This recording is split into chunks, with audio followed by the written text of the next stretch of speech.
Good afternoon, EXJW community. This is the Oracle coming in for another edition of my vlog. Thank you. Thank you for joining. I decided that I would do a video on the coronavirus today.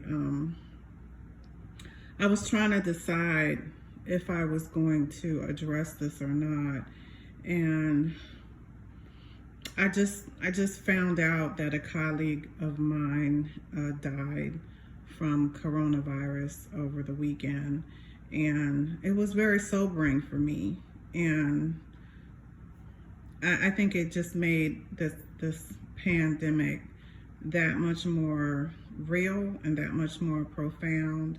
And I definitely thought about the EXJW community specifically, but all of us that are being affected by this pandemic and trying to figure out what is true and what is not true, and not to let our fear override our logic and our knowledge and our enlightenment. If this is the first time that you have come on a video of mine, I want to welcome you to my video. I'm an ex-Jehovah's Witness. I was born into this cult. My parents are born into this cult. I'm a third generation ex-Jehovah's Witness. I'm one of the few people in my family to walk away from this religion many, many years ago, way before, over 2.5 decades ago, way before anyone in my family ever thought to leave or to call out the organization. There have only been a few, but it was way before. I don't want to say it's before the internet, but before the internet was largely used. There wasn't any email, there wasn't YouTube, there wasn't meetups, there wasn't Facebook. I don't even know if Zuckerberg had been born yet, to be perfectly honest. I think he had, yeah. But I haven't decided what I'm going to title this video. This is more of a conversation. I know that this is triggering a lot of Jehovah's Witnesses right now. And I know that because the Jehovah's Witness religion, the Watchtower Tract and Bible Society, is an apocalyptic organization. So the basis of this organization is trying to foretell when the end of the world is going to come. And the way that they do that is by looking at certain events and saying that this is a prediction of the end of the world. So whenever there's a calamity or there's a worldwide epidemic or pandemic or something along those lines, it reinforces this teaching that there's going to be these wars and hurricanes and earthquakes and people are going to die, and all of these things are going to signify the end of the world as we know it. For people that aren't aware, Jehovah's Witnesses believe that they're the only people that are going to survive this great calamity that's going to happen. And I'm sorry, I don't mean to laugh. Just, I guess that's my way of like addressing, some of the shock that's going on. But I think a lot of Jehovah's Witnesses, in fact, I know a lot of Jehovah's Witnesses are rejoicing at these types of calamities. I've seen Tony Morris, the man that went out and bought all this liquor, speaking to an organization and saying,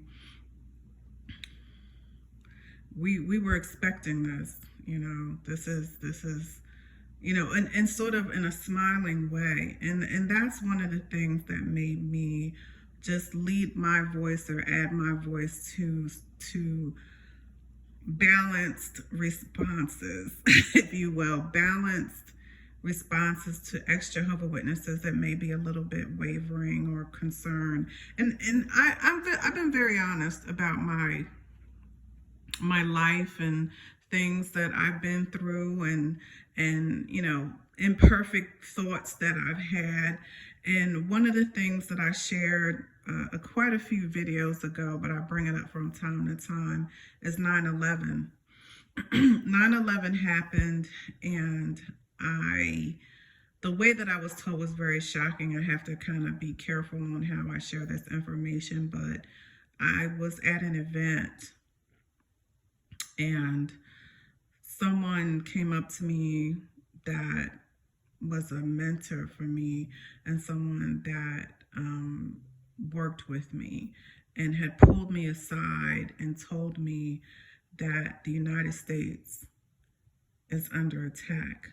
And it was so inconceivable for me that the first thing that I thought, the first pure thought I had was, Armageddon is coming. And I hadn't been a Jehovah's Witness in a very long time, even when that happened, and knew that the teachings of the Watchtower Tract and Bible Society were false. But I was born into this cult and I was conditioned by this cult. So my first impure thought was the way that I had been conditioned.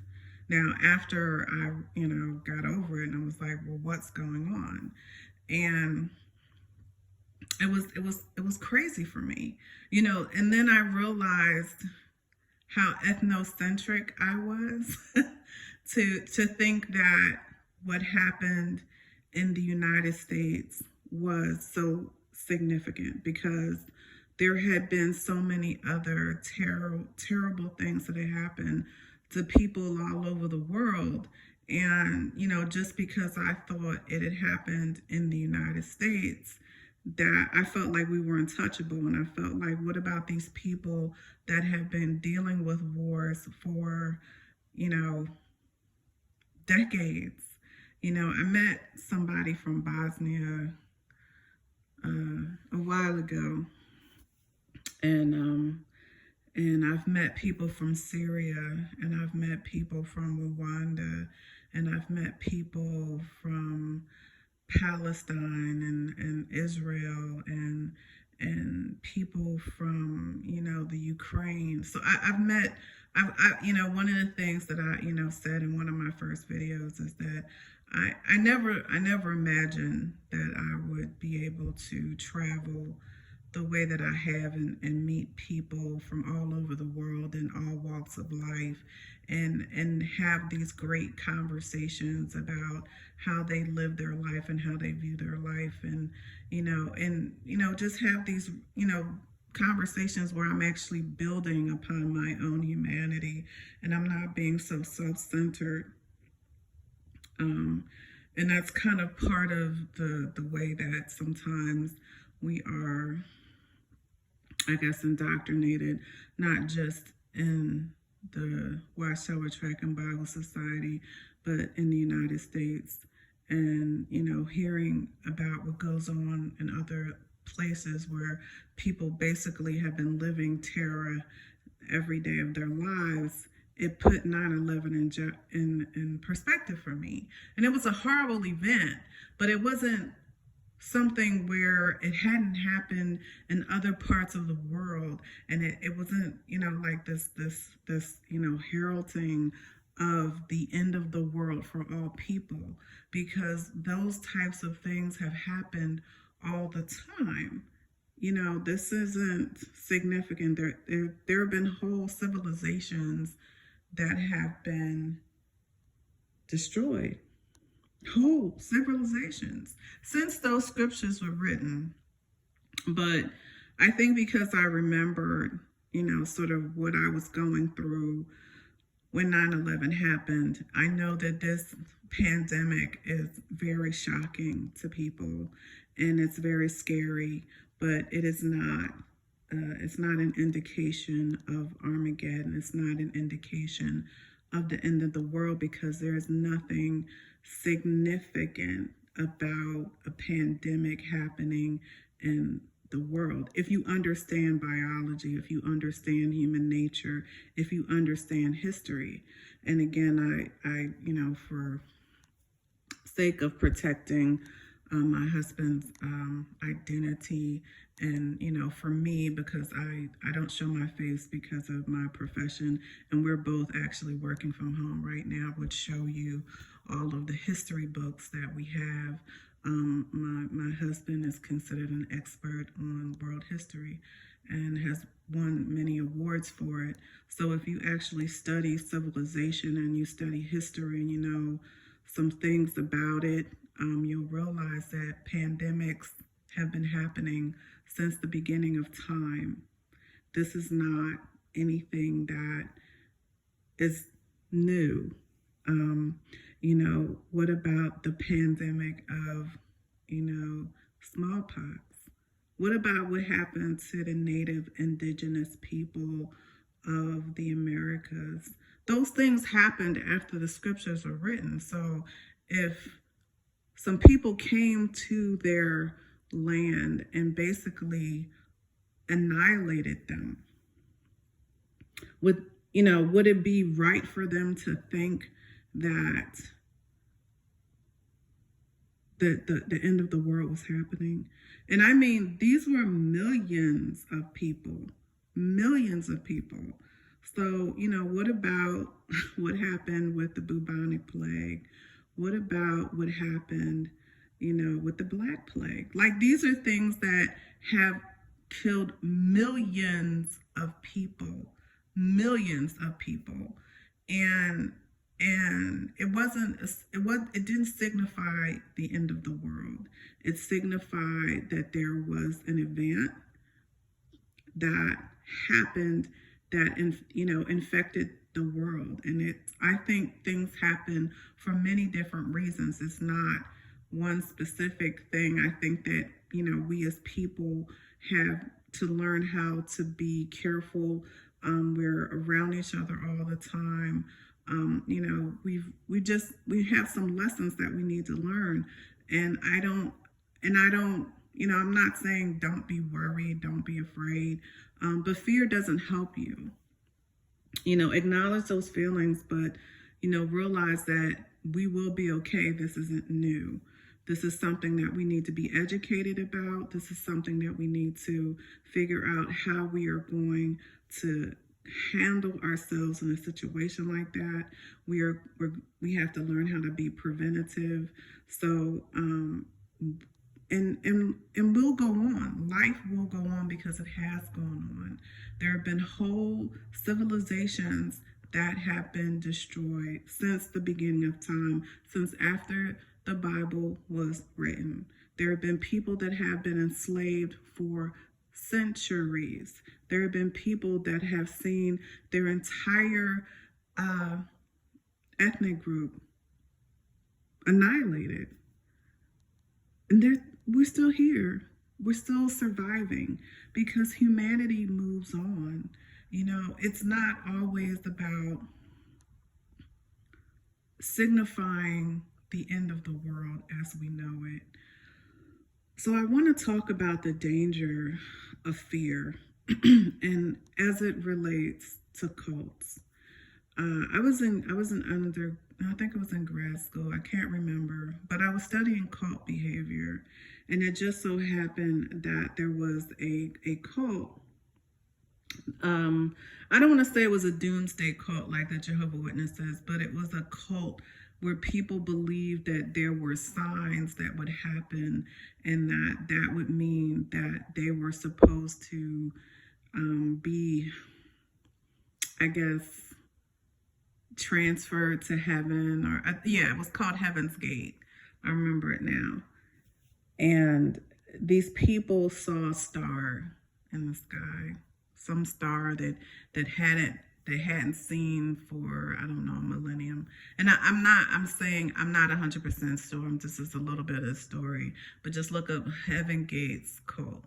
So what happened is, because this rhetoric is something that they were conditioned by, they had cut themselves off from the rest of the world, and they were living in a compound, and when this star showed up, these people committed suicide. It was a mass suicide. It was a very disturbing thing to read.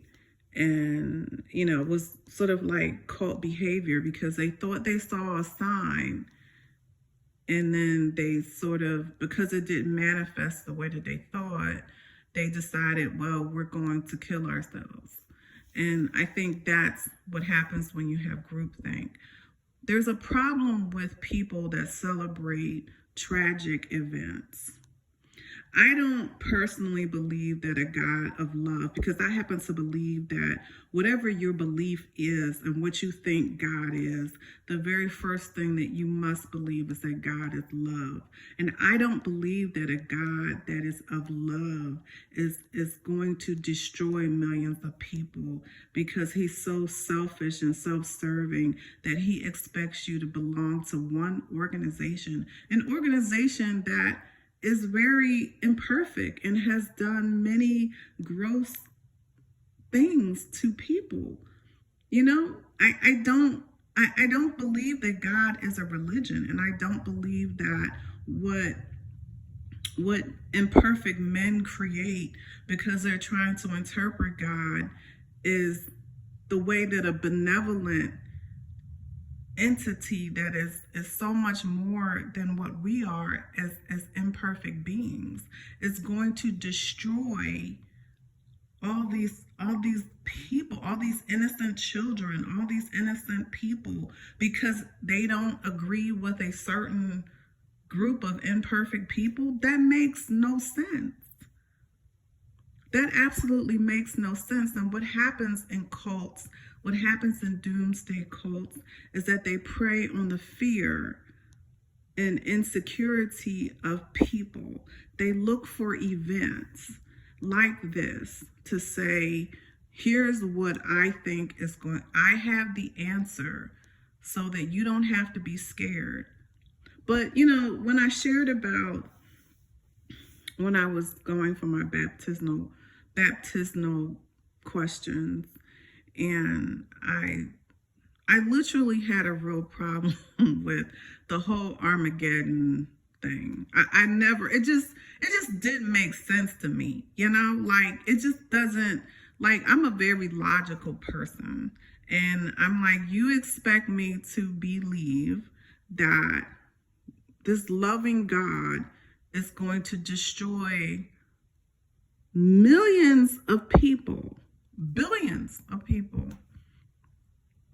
and that the people that are alive are going to literally spend like, however long clearing the world of the dead bodies, and then they would just sit there and serve this entity.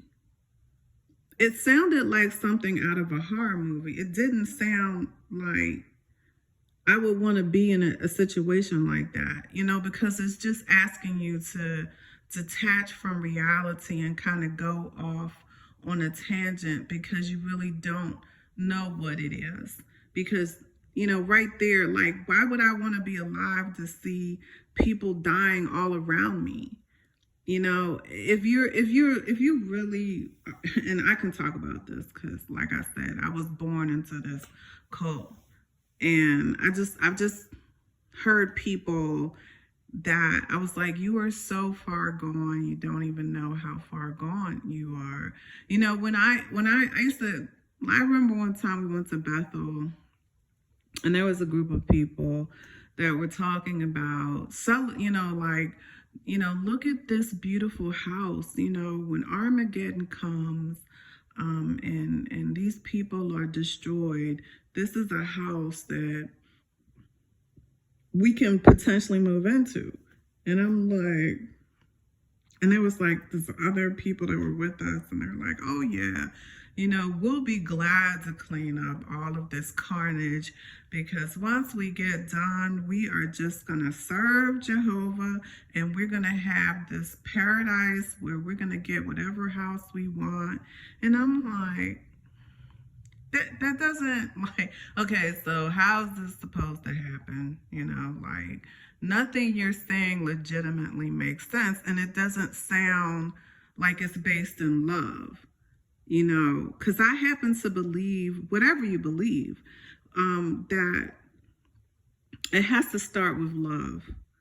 A loving entity would not destroy humans in such a terrible fashion. This is not an entity that the Jehovah Witnesses are worshiping that actually loves humans and humanity.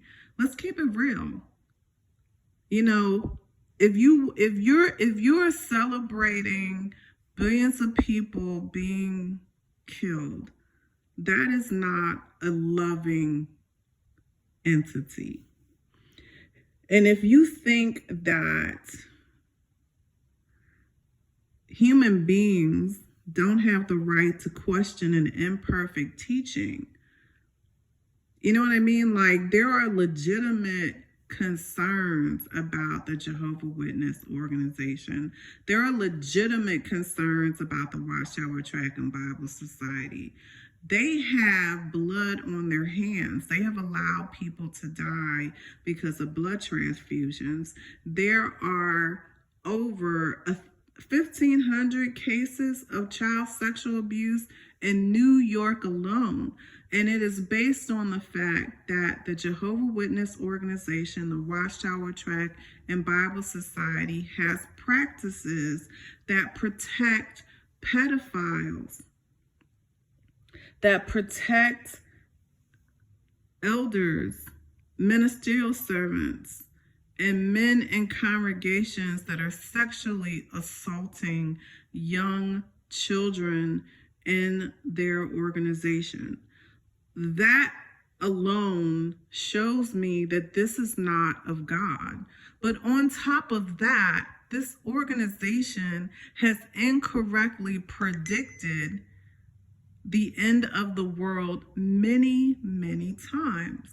So I'm you know, I could talk about this all day, but I just wanted to reach out to the EXJW community. I know that you may be hearing from your Jehovah Witness family members. They may be saying, see, I told you, I heard about, listen, when 9/11 happened, I was hearing it. I was hearing about it, you know, from my Jehovah Witness family. And it, you know, every time something bad happens, it's like, you know, and, you know, Tony Morris, shame on you, you know, because him saying this is the end of the end of the end. I mean, this man is sitting somewhere getting drunk, you know, with his wife and his, you know, cronies. He's just, they're preying on the fears of people. So what's going to happen is what's happened many times throughout civilization. There's been a calamity, there's been a pandemic.